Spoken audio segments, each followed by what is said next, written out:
Olá, boa tarde. Estamos iniciando o programa Um Sentido para a Sua Vida, da Federação Espírita do Estado de São Paulo. Hoje falaremos sobre depressão e família. Para isso trouxemos Nancy César Campos Raimundo. Teremos também um quadro sobre perguntas dos nossos amigos telespectadores, perguntas variadas. E para essas respostas, no quadro O que é o Espiritismo, nós trouxemos Humberto Fabre. Teremos também a pintura mediúnica com Vilma Tanigawa. Vamos começar?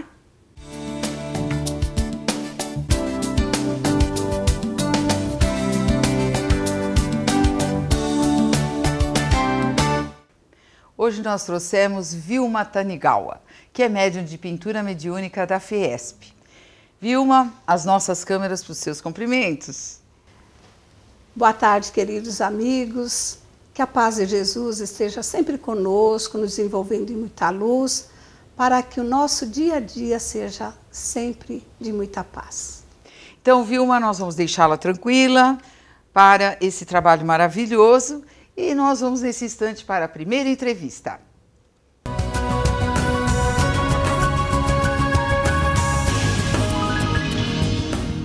Mediunidade, ferramenta divina. Um livro de Humberto Fabre, edições FESP. O que é mediunidade? Humberto Fabre consegue penetrar no universo das dúvidas mais frequentes sobre o assunto e, de forma didática e simples, responder a todas elas. Este lançamento e mais de 150 títulos das edições FESP você encontrará em nossa livraria na Rua Maria Paula, número 140, ou então através do telefone 11 3115 5544, ramal 204.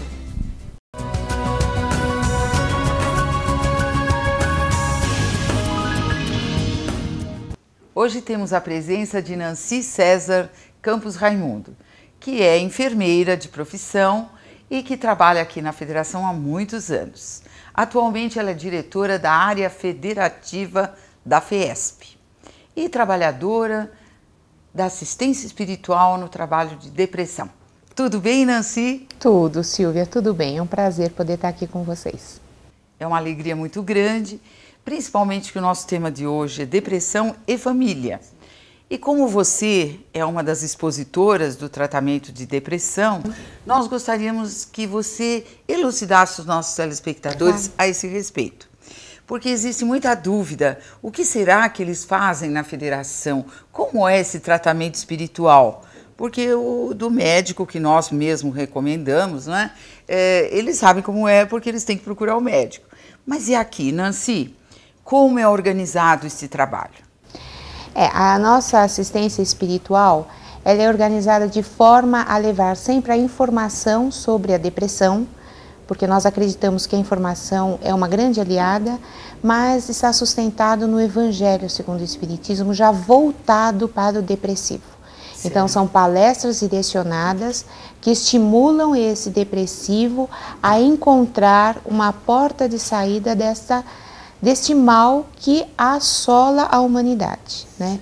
E já há muito tempo, porque a depressão não é algo da atualidade, né? Nós sabemos que a depressão está na história da humanidade, até porque é conhecido como a doença da alma. Então, se nós não tratarmos da alma, se nós não tratarmos do espírito, fica um pouco mais difícil a gente tratar da depressão. Então, Nancy, mas vocês têm alguma pesquisa a respeito no próprio tratamento sobre o porquê? O porquê aumentou tanto o número de depressão? Nós temos uma estatística do número de pessoas que conseguiram superar e vencer a depressão. Os que chegam depressivos para a gente é um número muito alto, nós temos vários horários da assistência, as nossas salas sempre muito lotadas, sala às vezes com até mais de 100 assistidos. E o que leva a pessoa a desencadear para a vivência da depressão, primeira coisa é essa vida onde a valorização da religiosidade do ser foi deixado de lado. Uhum. Então, quando a pessoa não tem o hábito da prece, quando a pessoa não tem o hábito de se ligar com Deus, ela vai permitindo com que pensamentos negativos lhe invadam à sua mente e acabam que ficando ali recorrentes, e isso faz com que a pessoa perca a esperança, a coragem, a motivação da vida, né? Então, a depressão, ela vem, assim, se aproximando cada vez mais um número muito grande de pessoas justamente por isso, porque a religiosidade foi sendo deixada um pouco de lado. Quando a gente consegue resgatar isso dos nossos assistidos, né? Quando a gente coloca para eles a importância de estarmos com Deus, porque Deus sempre está conosco, mas nem sempre nós estamos com Deus. Então, quando nós resgatamos isso no nosso assistido, para que ele esteja com Deus, para que ele renove as suas ideias, tenha essa renovação interior, a gente consegue com que eles saiam desse quadro depressivo, estabilizem, né? Fiquem estáveis. Sim. E continuem a vida muito bem. Então, nós temos um retorno muito bom, muito bom mesmo. Nancy, ainda sobre o tratamento, quais são as fases ou como vocês costumam trabalhar isso? Existe palestras, primeiro a palestra, existe o passe também? Sim, eles chegam para a gente bem comprometidos, né? E a primeira oportunidade que eles chegam, nós temos um contato mais próximo, que nós, as dirigentes do trabalho, conversamos com eles até para sentir qual é o grau em que está essa depressão. Muitos chegam até nós sem nem terem buscado médico, e nós orientamos para que busquem os médicos, né? Explicamos para eles que a importância dessa assistência é eles permanecerem o tempo todo, porque desde o momento em que eles chegam, eles já estão sendo atendidos pela espiritualidade, que carinhosamente vai verificando as necessidades de cada um e que muda de uma semana para outra, né? Porque nós sabemos que com essa instabilidade de humor, tem semanas que eles podem estar bem, tem semanas que eles estão mais depressivos, tem semanas que eles estão com um pouco mais de dúvidas e com medos mais aflorados. Então, tem todo esse tempo em que eles permanecem conosco, que é em torno de 2 horas, né? Porque tem 30 minutos de uma palestra informativa, como eu disse, e depois 50 minutos de uma palestra já pautada no Evangelho. E é importante dizer que essas palestras, os nossos assistidos, eles participam, fazendo perguntas e interagem, e a pergunta de um assistido esclarece muitas vezes aquele que está chegando pela primeira vez e que ainda está tímido. Mas o mais importante, o que enriquece muito mais o trabalho, é que aqueles que já estão conosco, eles dão um depoimento, não, porque chegam extremamente chorosos, chegam pela mão dos familiares, né? Porque a depressão, ela chega também a atingir a família, na codependência, né?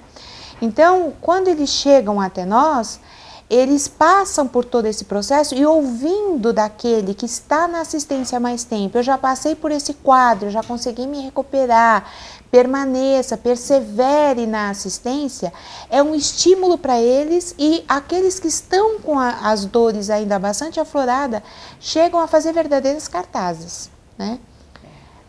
Durante toda essa assistência. Eles passam, conversam com a gente e depois eles vão, depois de 6 semanas, eles voltam para conversar com a gente, porque aí a gente tem como ter um nível de avaliação, o quanto ele progrediu, né? Porque se ele faz tudo aquilo que é recomendado, então a importância da prece, a importância de começar a fazer o Evangelho no lar, nós recomendamos sempre que tenham um bom livro de leitura, né?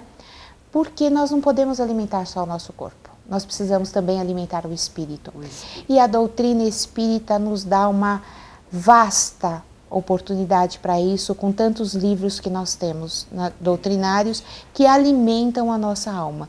Então, quando eles começam a mudar essa forma de pensamento e se alimentando dessa literatura mais elevada, com valores morais elevados, isso o fortalece e modifica a forma de olhar para a vida. O problema continua ali, mas ele sabe que aquilo não é o final do mundo, que ele vai conseguir lidar com aquilo e tirar a resolução no tempo certo, mas o tempo certo é o tempo de Deus. E vai saber administrar, no caso, esse problema. Exatamente. Vai aprender a administrar.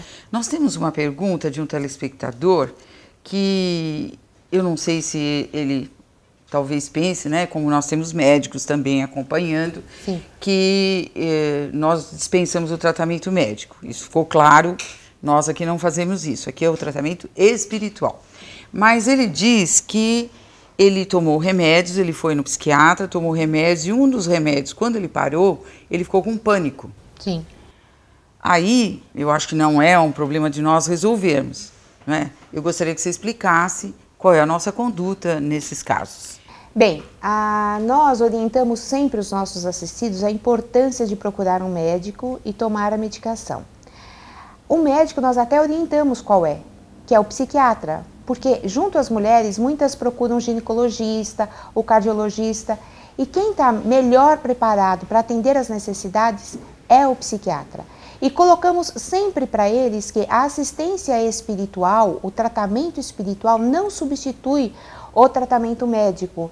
Nós precisamos tratar da depressão de uma forma multidisciplinar. Então nós precisamos, sim, do médico, nós precisamos da assistência espiritual, do tratamento espiritual, nós precisamos do psicólogo para fazer terapias, para que a gente possa estar revendo algumas coisas. É necessário fazer exercícios físicos e recomendamos isso a eles, porque isso vai auxiliar na produção de neurotransmissores, por exemplo, a serotonina, que vai auxiliar muito os nossos irmãos nas insônias, na ansiedade. Então, quando ele para de tomar a medicação, como a Silvia aqui colocou, e passou a ter uma crise de pânico, isso pode ocorrer por quê? Porque este cérebro já está acostumado com aquela dosagem de medicação. Quem tira a medicação é só o médico. E para isso, há aquele processo que na área médica nós chamamos de desmame.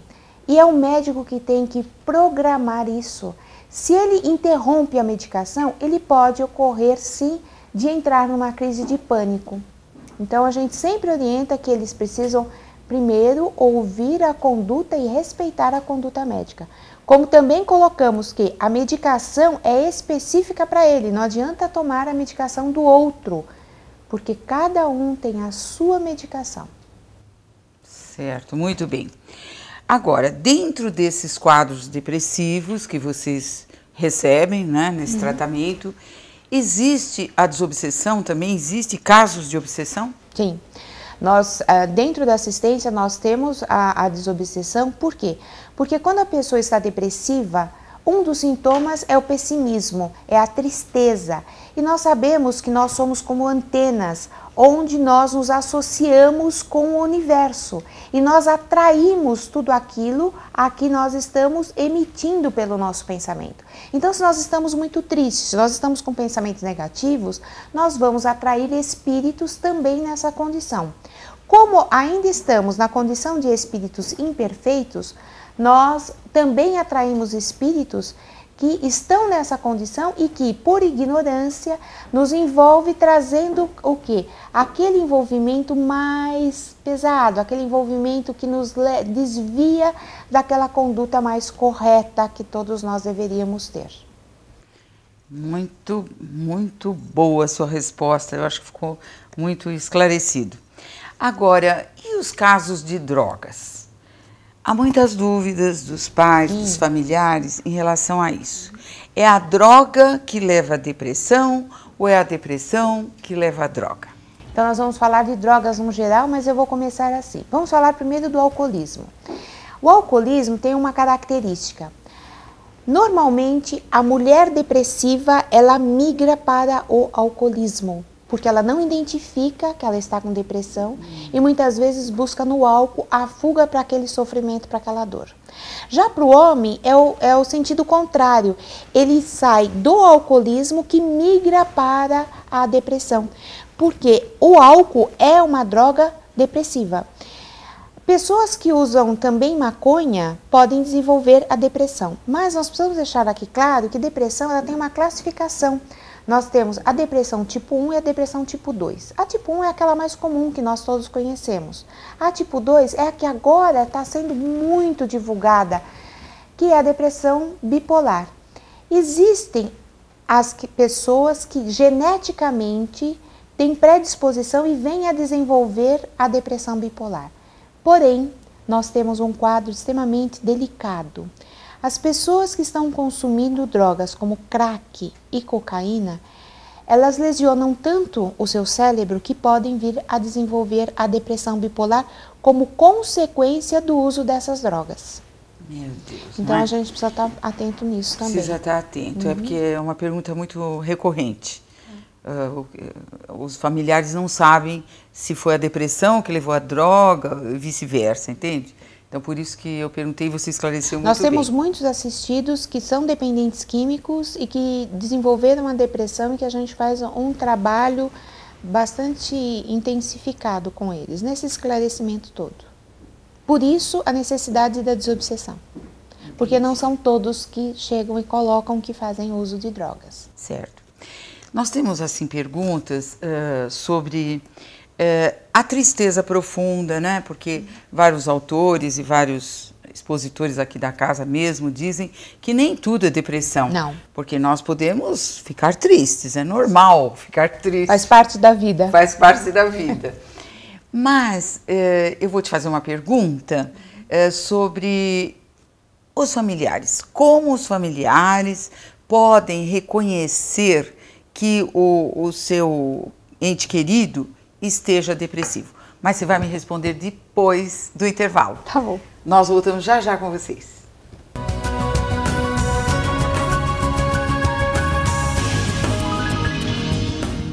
Adquira a Gênese, um dos livros codificados por Allan Kardec. Nele, você encontrará explicações de alguns fenômenos sobrenaturais, tais como aparições, transfigurações, curas e muito mais. Todos os 150 títulos das edições FESP estão sendo vendidos ao preço de atacado em nossa livraria na Rua Maria Paula, número 140, ou então pelo telefone 3115-5544, ramal 204.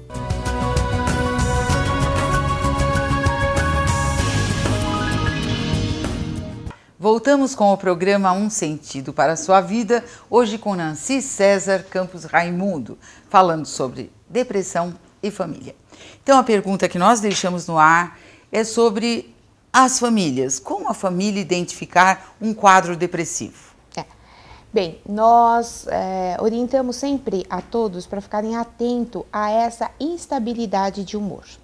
Então, como ocorre? A depressão, ela tem vários sintomas. Não é só a tristeza o sintoma da depressão, como nós dissemos, que faz parte da vida. Então, são sintomas como a tristeza, pensamentos negativos, insônia, muitas vezes da alteração, não só no sono, mas também no apetite. Tem pessoas que comem demais, tem pessoas que param de comer. E isso tudo está bem relacionado à idade, né, e ao sexo. Então, vamos dizer, as crianças, os nossos adolescentes, a tendência é ficar mais tristes, mais fechados, dormirem muito, não quererem sair de casa, não quer atender não quer ficar com o celular, vão se fechando cada vez mais, né? Já os adultos é um pouco diferente. Os adultos têm uma irritabilidade muito grande, né? Eles, que são os distímicos, porque também tem isso, viu, Silvia? A pessoa que tem é sempre mal-humorada, não tem ânimo para nada, são os distímicos, né? Que precisam também ser tratados e que a gente normalmente coloca como aquela pessoa rabugenta. Mas não é. É a depressão aí se instalando, né? Geralmente tem crises de ansiedade. Essas crises de ansiedade podem fazer com que a pessoa passe a comer mais. As mulheres, infelizmente, comem mais massas e doces. Já os homens tendem a buscar o álcool, né? Tem aquelas que também não comem, passam a ter apetite para nada. Perdem o prazer da vida. Outro lado também, né? O grande diferencial é exatamente isso, a pessoa perde o prazer na vida. Aquilo que levava, que trazia prazer, ele já não quer mais. Ele já quer ficar mais fechado, ele já não quer mais conviver com as pessoas. Então, o familiar pode auxiliar muito, mostrando para essa pessoa, poxa, mas o que está acontecendo com você, né? Não seria bom a gente procurar alguém para você conversar, né? Porque nós sabemos que o familiar, não vai ser com o familiar que ele vai se abrir, mas com uma pessoa de fora ele pode estar se abrindo, né? Muitos vivenciam problemas no local de trabalho. Nós agora estamos numa fase onde os nossos adolescentes, daqui para frente a gente tem muito adolescente como nossos assistidos. Por quê? Nós estamos na época do vestibular. Então eles vêm numa carga muito grande de estudo, passam pelo Enem, passam pelo vestibular e depois nem sempre todos entram. Então essa frustração leva muitos nossos adolescentes a depois virem desenvolver a depressão. Então quando chega março, que é o momento que eles vão ter que recomeçar tudo isso, eles não têm coragem, eles perdem, então chegam muito para nós, os nossos adolescentes, né? Então, por isso que além do passe, né, no tratamento, vocês fazem essas palestras para levantar a autoestima, a autoestima. No caso. Aumentamos a autoestima deles, motivamos para tudo isso e esclarecemos para eles que é uma fase, porque todos nós conseguimos superar, né? A equipe espiritual é de uma grandeza maior que atende a esses nossos irmãos, porque eles trabalham com o cerne do ser, porque a depressão é algo que vai estar se instalando não só nessa existência, porque nós precisamos entender que somos espíritos imortais.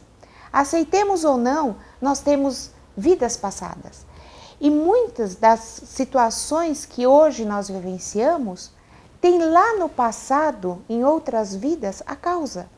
Então, essa equipe espiritual vem trabalhando a pessoa num ser integral, buscando inclusive causas que estão em vidas passadas que nós encarnados jamais conseguiremos chegar. Mas essa equipe consegue. E trabalhando tudo isso, renovando todas essas formações que eles têm, vão trazendo para todos a luz no final do túnel. E o que nos deixa mais feliz, Silvia, é que depois de toda a assistência que eles passam com a gente, e não é muito tempo não é muito tempo. Bom, por quê? Porque eles colocam em prática, eles saem de lá estimulados, né? Eles colocam em prática aquilo que estão ouvindo. Por quê? Porque ali a gente está passando por eles, e eu brinco com todos eles dizendo, nós passamos para vocês a chave da felicidade, mas a chave está na tua mão, e é você que tem que buscar, né? Porque nós estamos sempre prontos a atendê-los, mas eles também precisam fazer a parte deles. Nessa renovação de ideias, buscando um novo perfil para a vida. E este perfil é que vai trazer o diferencial quando eles passam a compreender o Evangelho de Jesus. Como aconteceu com a gente. Que quando fomos tocados por essa nova olhar do Evangelho segundo o Espiritismo, por isso que chegamos aqui, né?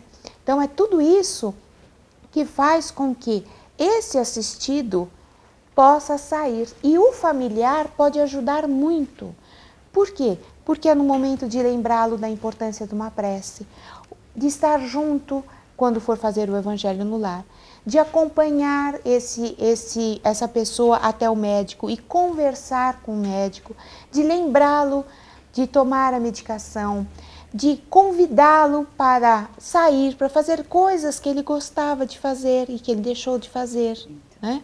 Então, a família tem como auxiliar de forma a estender a mão para que saiam todos dessa situação. Porque uma pessoa depressiva na família envolve toda a família, envolve toda a família. Verdade.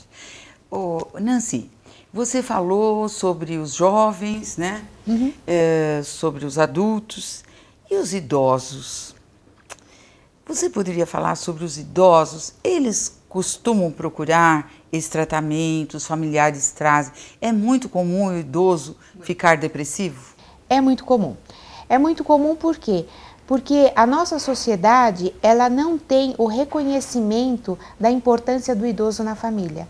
E geralmente o que é feito, o idoso é colocado meio de lado, ele não participa da família. E aquela pessoa ativa, que fez tudo por aquela família, de repente sentir-se ao lado, ela vai realmente se instalando a depressão. Não só isso, mas também doenças, né, que a pessoa pode vir a desenvolver que desencadeiam a depressão, né? Então, o idoso também sofre de depressão e muitas vezes a família não percebe, Silvia. A família acha que ele está lá quietinho, que agora ele está querendo dormir demais, que ele está muito cansado. E, na verdade, aquele é um quadro de um idoso depressivo. Por quê? Porque todo mundo chega em casa, vai cada um para o seu celular, para o seu notebook e não estão mais próximos. Um não pergunta para o outro como foi o dia, trocam em mensagens, né? E o idoso muitas vezes não tem habilidade com toda essa tecnologia e é colocado do lado. Então, inserir o idoso na família, acompanhar esse idoso e perceber que muitas vezes aquele momento em que ele está tão calado, que ele está dormindo demais, que ele não está se alimentando bem, não é porque isso faz parte da vida dele, é porque está se instalando uma depressão, porque ele foi colocado à margem da família. Então, é importante que a família reconquiste-o e integre-o a essa modernidade também. Agora você falou uma palavra certa, essa modernidade, porque as famílias mudaram, a vida mudou, a sociedade, e o que nós vemos é que muitas pessoas saem para trabalhar, homens, mulheres, filhos vão para a escola, faculdade, e o idoso acaba ficando sozinho em casa mesmo, né? E pouco ele conversa, como você falou, às vezes os horários deles são diferentes dos outros que trabalham e acaba se instalando a depressão. E talvez foi muito bom que você disse isso, porque se a família procurasse no sentido, Nancy, de integrar esse idoso à sociedade, não só a família, porque às vezes a família fica a semana inteira fora. Então ele pode participar de um grupo onde ele faz ginástica e tantas outras atividades. Nós sabemos que há pessoas até que resolvem fazer faculdade. Sim. Depois lá dos 70 anos, 80 anos. Mamãe. Isso é importante. A sua mãe?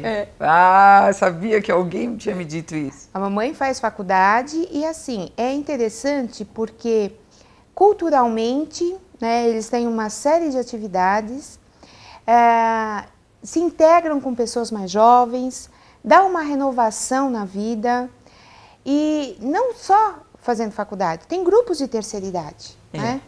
Tem grupos de terceira idade que levam as pessoas para os museus, para participar de uma série de atividades que em São Paulo nós temos e que nas cidades do interior também tem e que em todo o Brasil isso já temos, graças a Deus. E quando eu estou com os nossos assistidos, eu coloco algumas coisas que fazem importantes também. Não só sair, mas nós brincamos o seguinte, de que forma nós podemos integrar o nosso idoso à família? Aqueles que têm crianças pequenas, comprem quebra-cabeça. Mas não é quebra-cabeça pequeno, quebra-cabeça de 1000 peças e coloquem as crianças e os idosos para montar. Isso é extremamente valioso para trabalhar com esse cérebro, não só da criança quanto do idoso, na concentração, né? De uma visão diferenciada. Então, tudo isso a gente dá como dica para eles na assistência, né? E que eles adoram, porque depois compram Lego, brincam com Lego com os netos, vão formando peças, montam esses quadros com quebra-cabeças. E tudo isso vai, porque trabalhar com cor, com vida, né? Vai trazendo vida para eles. Isso é muito importante. Nós tivemos um relato de uma senhora que depois que ela ouviu a palestra, eu falei, gente, se não dá para comprar o quebra-cabeça agora e nós precisamos trabalhar a concentração, chega em casa e mistura feijão com milho e depois fica sentado separando. E ela falou assim, que quando ela chegou, a família ficou toda admirada, vendo que ela estava misturando o feijão com o milho. Ele falou assim, olha, eu aprendi que conforme eu for separando, eu vou melhorando a minha memória e eu vou melhorando a minha concentração. E agora eu tenho que também trabalhar o meu cérebro. Foi muito bacana isso. Tá vendo que maravilha, E né? é uma idosa bem gracinha que nós temos então, lá. Tínhamos. Nancy, você mesmo está dizendo, que eles comentaram isso com você. Eles fazem muitos comentários, dão depoimentos para vocês, palestrantes, Sim. sobre o que está acontecendo, se melhoraram. Eles dão um feedback, vamos dizer? Dão sim. E quando a gente conversa com eles, a gente pergunta, né? A gente pergunta, e aí, como é que você está? Melhorou? Como é que estão os seus sintomas? Porque assim a gente tem uma referência, né? E eles colocam, são questões belíssimas, Silvia, que a gente até se emociona, né?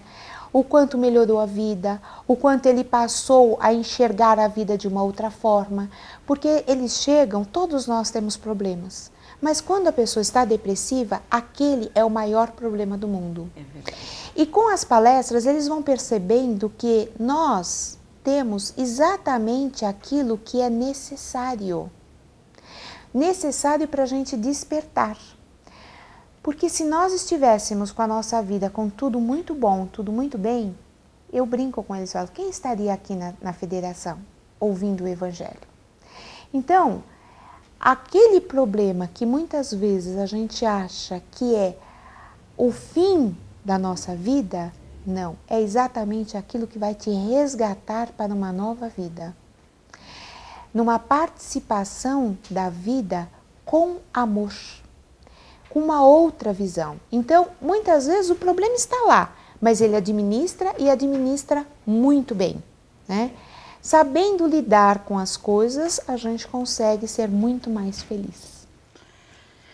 Olha, foi assim muito, tudo que você nos disse nos dá muita esperança. Sim.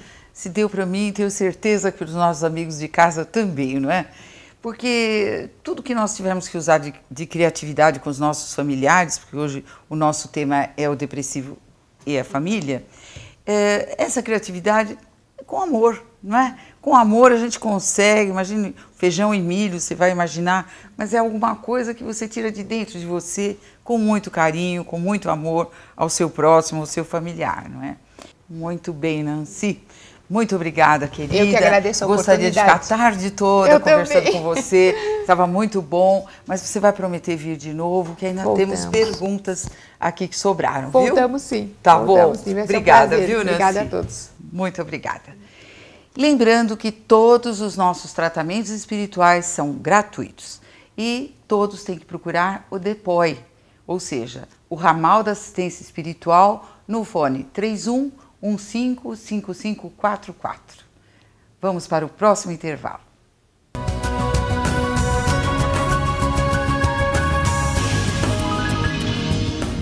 A loucura sob um novo prisma analisa fenômenos psíquicos considerando os aspectos da doença e suas variáveis. Mostra que a maioria dos casos de alienação mental são causados pela atuação de espíritos desencarnados sobre o doente.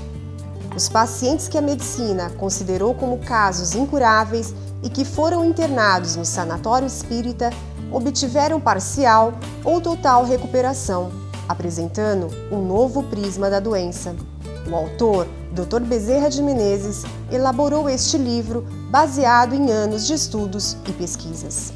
Todos os 150 títulos das edições FEESP estão sendo vendidos ao preço de atacado em nossa livraria na Rua Maria Paula, número 140, ou então pelo telefone 3115-5544, ramal 204.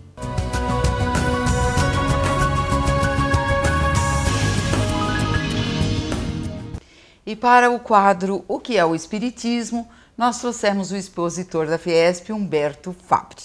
Tudo bem, Humberto? Tudo bem, muito obrigado mais uma vez pelo convite, é uma alegria nós estarmos juntos, Silvia. Até porque, pela comemoração de um ano de programa, de sucesso, verdade. Nossos parabéns. Muito obrigada. Muito importante, porque a divulgação do Espiritismo precisa desse seu empenho, desse trabalho tão maravilhoso que está sendo feito. Parabéns. Muito obrigada, mas expositores como você, que participaram do programa, foram os responsáveis pelo sucesso, com certeza. Obrigado. Muito obrigado. Então, hoje nós temos perguntas dos nossos telespectadores, perguntas variadas. E a primeira é a seguinte: como posso saber se sou médium? Bom, indo a uma casa espírita, vindo à Federação Espírita do Estado de São Paulo. porque não é pura e simplesmente um achômetro, se nós podemos usar essa terminologia. Nós vamos passar por uma consulta, sermos encaminhados a uma assistência especializada, até porque eu posso ter a minha sensibilidade alterada, acreditando que tenha alguma mediunidade, e depois da assistência que é oferecida na casa, a minha sensibilidade ser equilibrada, ficar equilibrada, e eu não ter mais nenhuma relação na questão de acreditar que tenha uma mediunidade. Depois, nos é oferecido aqui na Federação cursos específicos onde nós vamos educar a mediunidade, a ferramenta, se nós assim tivermos como proposta reencarnatória. Nós temos que lembrar que a mediunidade, para o amigo telespectador, ela é uma proposta reencarnatória. Allan Kardec, o codificador, por exemplo, não era médium. Hermínio Miranda, um grande escritor e pesquisador da doutrina espírita, também não tinha mediunidade de tarefa. Então, naturalmente, é importante que nós tenhamos a orientação da Casa Espírita para verificarmos em nós mesmos se temos uma mediunidade de tarefa e compromisso reencarnatório neste ponto. Quarta pergunta. Tenho uma filhinha que brinca e conversa com espíritos. Pensei que fosse imaginação, mas um dia identificou a avó que não conhecia através de uma foto. É possível? Completamente. Porém, essa nossa amiga telespectadora que envia a pergunta, inicialmente, este caso é específico. Nós precisamos olhar o quadro como um todo. Muitas crianças, de fato, têm o seu amigo imaginário, onde a psicologia já encontrou as respostas há longo tempo. Certo. Descartando essa possibilidade ou essa situação, nós temos, de fato, a criança no processo reencarnatório que se conclui ou que se dá até os 7 anos de idade, conforme informações de André Luiz no livro Missionários da Luz, onde a completa reencarnação se fecha, ou seja, o ciclo reencarnatório se encerra mais ou menos aos 7 anos de idade. Isso esclarece a condição de que a relação da criança com o mundo espiritual, com a dimensão espiritual e esta dimensão, ela pode ser muito natural. Rodrigo, o meu filho mais velho, ele brincava com os seus amigos e às vezes até chegava a discutir por causa de um brinquedo ou de outro. Uhum. Né? Uma pessoa que estivesse analisando a cena diria que era um amigo imaginário quando era possível ver espíritos desencarnados. Prova disso que ela acaba reconhecendo a avó por uma foto, por ter visto a avó no processo da clarividência, muito natural então na criança, porque o processo reencarnatório ainda o corpo físico não demanda da criança, principalmente quando ela está até mais ou menos 4 anos de idade, tendo ainda outras características. Até os 4 anos de idade ela ainda pode ter manifestação da personalidade anterior. Você fala com a criança e a criança te dá uma resposta como um adulto. Uhum. As pessoas imediatamente acreditam que a criança tem um QI de gênio, quando na realidade são momentos de despertamento ainda da personalidade anterior. À medida que a organização fisiológica vai exigindo do espírito, ou seja, o corpo exige do espírito, vai havendo a neutralização dessas possibilidades. Mas, sem sombra de dúvida, no caso em questão, a menina ou a criança em questão está, de fato, interagindo com amiguinhos espirituais, com amigos espirituais, com mentores, no ponto até de ter reconhecido a avó através que não conhecia, através de uma foto. O que se deu pela clarividência, pela possibilidade do processo reencarnatório ainda estar acontecendo e ela adentrar na dimensão espiritual com a facilidade que nós temos aqui na nossa dimensão de nos vermos um ao outro. Certo. O caso dessa menina, tudo bem, ela não se assusta com a vidência e brinca simplesmente. E no caso, Humberto, de uma criança ter medo desses amigos ou supostos amigos, se ela tem medo, o que os pais deveriam fazer no caso? Bom, Primeiro, se a família, se forem pais espíritas, obviamente trabalhar a questão da informação, da educação dentro da linguagem que seja entendida pela criança e, ao mesmo tempo, levá-la à assistência espiritual especializada para a infância. Porque não é só a questão do desconhecido. Na realidade, a criança estará vendo uma pessoa e, por vezes, com uma clareza, uma nitidez total, absoluta, e isso causa temor, porque não é uma pessoa, por vezes, conhecida de convivência do dia a dia. Descartar imediatamente a questão de obsessão, porque cria-se, por vezes, uma fantasia onde ela não existe, né? Onde a situação não existe.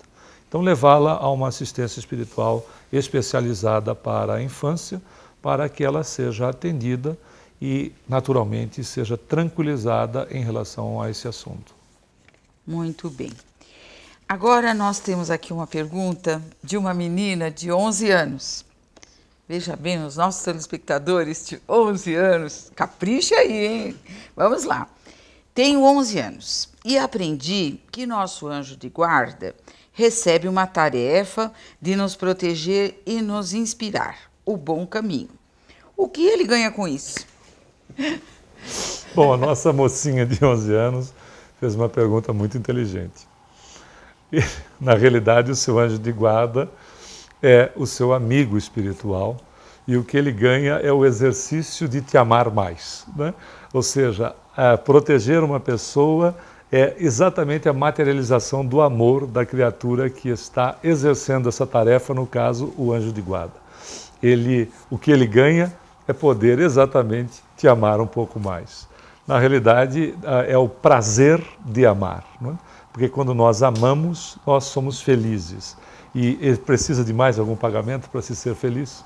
Pois é, mas aí já é um espírito já mais evoluído, Sem não é? sombra de dúvida. Que com desprendimento de coisas materiais, então ele não precisa de nada material. É o prazer de servir, de amar. Pois é, não tem uma relação de ganho financeiro, se bem que nós ainda encontramos em André Luiz, no nosso lar, ele dizendo da questão de bônus horas, serviço prestado, nós recebemos bônus horas. Olha que inteligente a nossa telespectadora. Pode ser que ela tenha até essa informação, na verdade. E aí, claro, da mesma forma que aqui nós temos que trabalhar para adquirir, para receber um certo montante para fazer aquisições, isso diz respeito na atividade em favor do próximo. Né? E aí nós também temos essa possibilidade. Mas agora entender como é que o anjo da guarda recebe é muito difícil. É melhor nós ficarmos na questão óbvia de que amar, o pagamento do amor é a felicidade completa. Muito bom, muito bom. Quando tenho sonhos ruins, perturbadores, meu dia é péssimo. Pode ser a atuação de um espírito obsessor? Também pode. Também pode porque nós temos que entender que a questão do sono pode ser altamente perturbado por situações que estão ocorrendo na vida da pessoa, né? Então nós não podemos descartar momentos de estresse e outros fatores. Certo. E também a questão da alimentação. Uma alimentação que seja por demais pesada, em altas horas da noite, também tem grande influência. Certo. Mas, considerando que esses dois fatores não estão inseridos, podemos ter, sim, a atividade de alguma entidade que cause algum aborrecimento para nós e isso se estenda para o dia seguinte. Mas também o outro lado da moeda, né? Porque não são questões fechadas. Nós podemos, no desdobramento do sono, de um desdobramento natural, podemos participar de atividades na dimensão espiritual, atuando no atendimento de criaturas, etc. E quando retornamos ao corpo, podemos ainda ter determinadas sensações de cansaço, de indisposição, que podem não estar relacionadas com coisas desagradáveis. Então, nós não podemos nunca fechar questão sobre um único ponto. Nós falamos em 4 hipóteses aqui. Certo. Por isso, a necessidade de procurar a casa espírita para o esclarecimento, né? Para buscar esclarecimento, buscar assistência, porque a casa espírita está exatamente com essa função de nos acolher e nos dar direcionamento.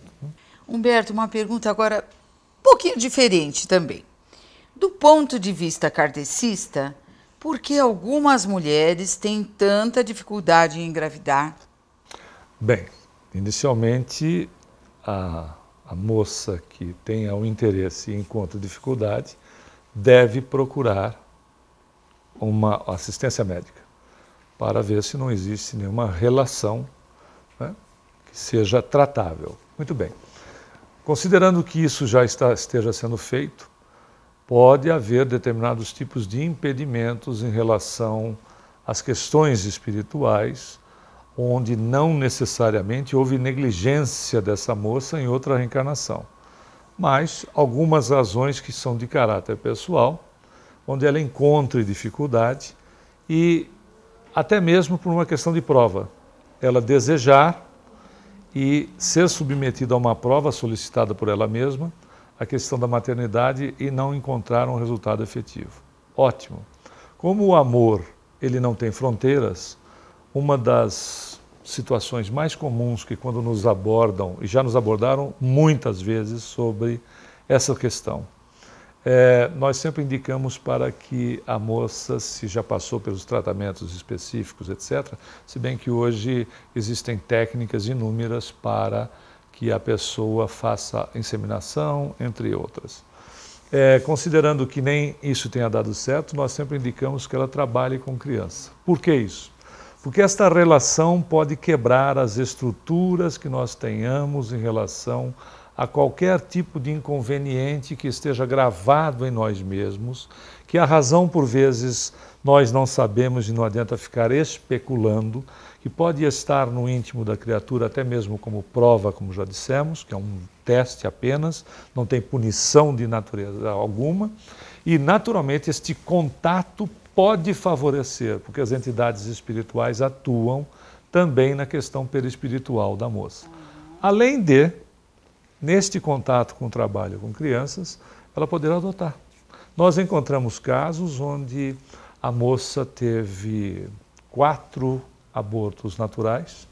Então, para a mulher é um momento muito importante, muito delicado, onde depois de um tempo fomos consultados, indicamos um trabalho com crianças. Ela foi trabalhar, adotou uma criança, e logo em seguida, quase um ano depois da adoção, engravidou.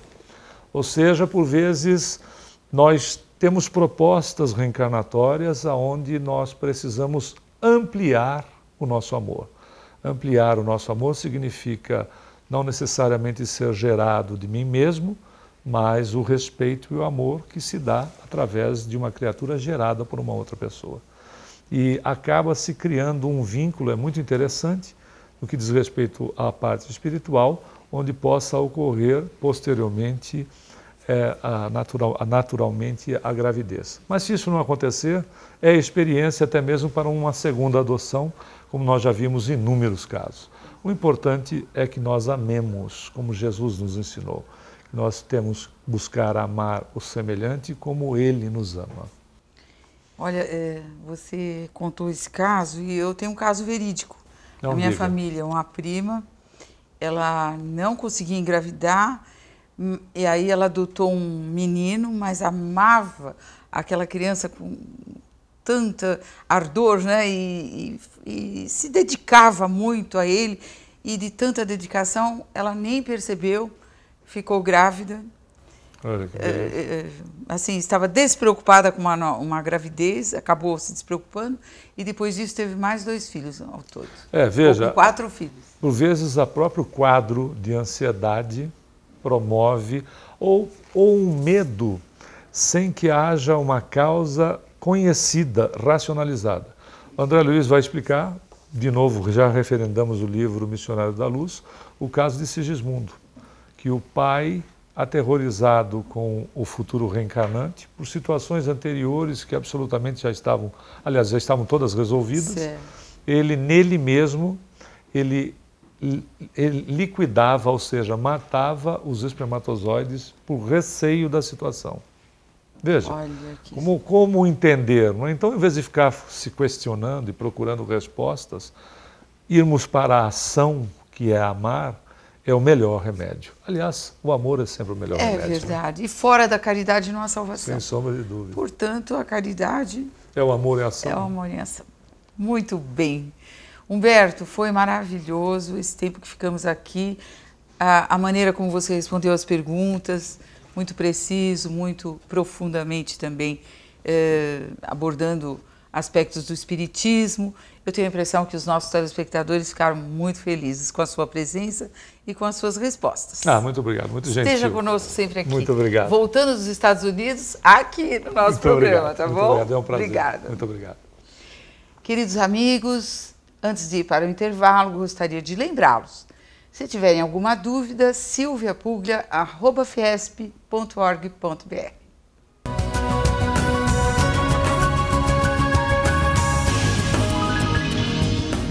Doe uma cesta de Natal ou o equivalente, depositando na conta da Fiesp. Informações no ramal 204. Descubra os mistérios sobre a Casa Assombrada à luz da doutrina espírita. Muitos fenômenos são desvendados. Surpreenda-se! Adquira este livro em nossa livraria, na Rua Maria Paula, número 140, ou então pelo telefone 3115-5544, ramal 204.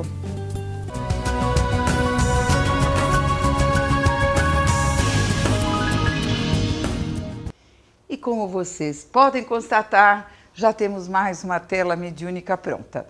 Vilma, pode contar aos nossos amigos de casa quais foram as sensações durante esse trabalho? A sensação é sempre maravilhosa, principalmente por estar aqui na presença de você, dos amigos da espiritualidade.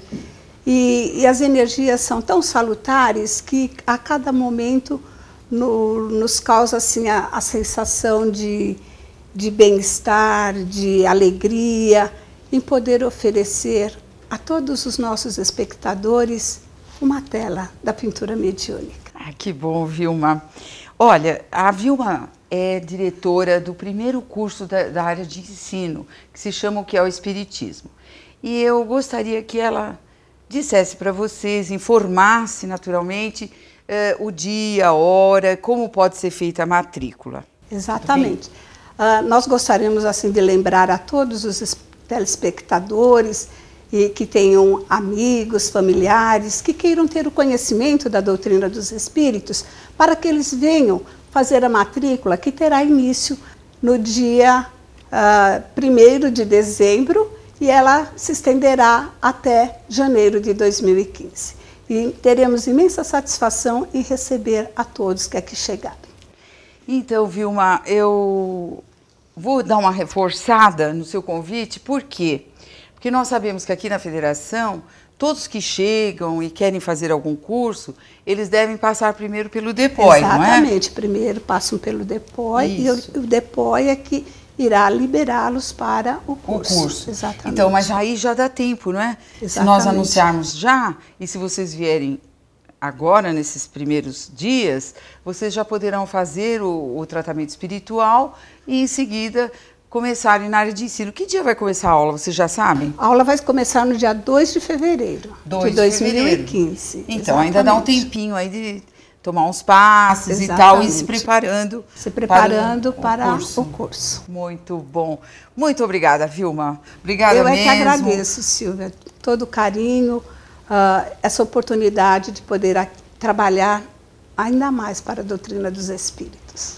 Muito obrigada, Vilma. Nesse instante, nós vamos para a mensagem do dia.